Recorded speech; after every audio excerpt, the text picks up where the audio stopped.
That is indeed you. Hello, Ivan. Thanks so much for joining us. Firstly, I just wanted to introduce our viewers to a bit more of your work for those who aren't familiar with it. It can be quite unexpected. You like to turn the traditional on its head. Let's take a look now at some of your work.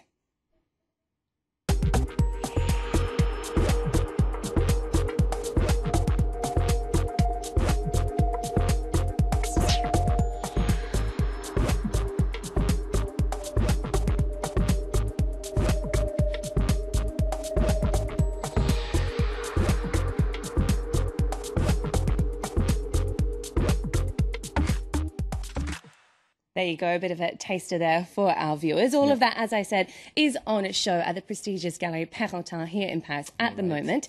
Your work is quite varied. You like to use lots of different mediums, photography, sculptures, performance.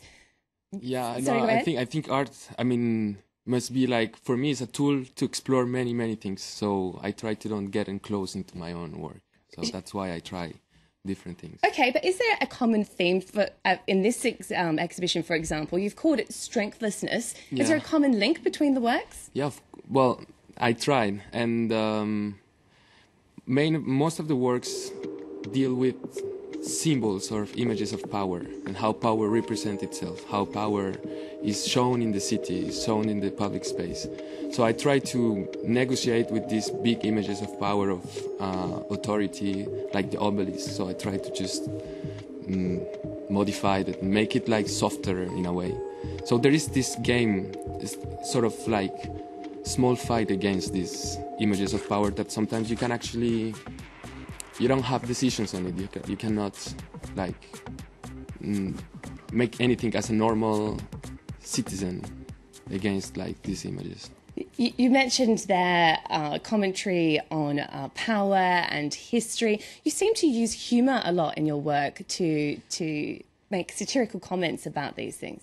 Well, sometimes I don't do it on purpose, but it happens to that, yeah, sometimes some of the works uses humor as a tool also to make reflections about these subjects.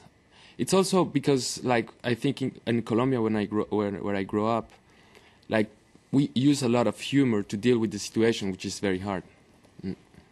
And sometimes your art can be quite outrageous, some might think. For example, the video of the performance you did on the Paris metro with you kissing the pole on the metro. Also, you graffitied a piece of work at the Center Pompidou here in Paris, a very famous historical artwork by Mondrian.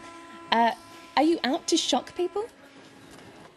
I don't mean to do that. I think sometimes I feel I have to put some questions, and it's not necessarily that I need to shock or I need to be provocative, but I think when you, like in a normal situation where you decide to make a question, that generates like sort of provocation by itself. It's not necessarily my purpose, but the thing that when you find a subject that is important and nobody wants to think about it, when you make a question about it, like, people think that's probably provocative.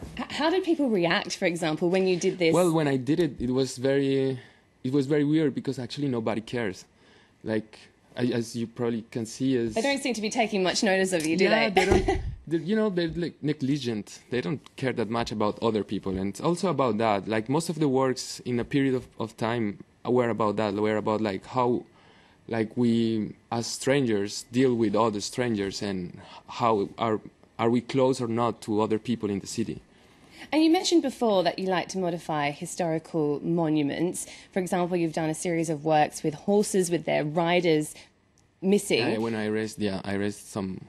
Yeah. What is it about historical monuments that makes you want to tamper with them or change them? Well, there is two sides. From one side is this question about how the cities represent themselves. I mean, how they decide to put symbols of their history in the city. And then also, sometimes I feel, like I said, like I like to make questions. Sometimes I feel I need to go and touch symbols and to be like physically, not only like mentally or conceptually, but So the monuments are like symbolic representations of history, of traditions. So sometimes when I want to ask them questions, well, I go directly and touch them and then I make interventions on them. It certainly does give food for thought. All right, Ivan, we have to leave it there for now, I'm afraid, but stay with us. We're going to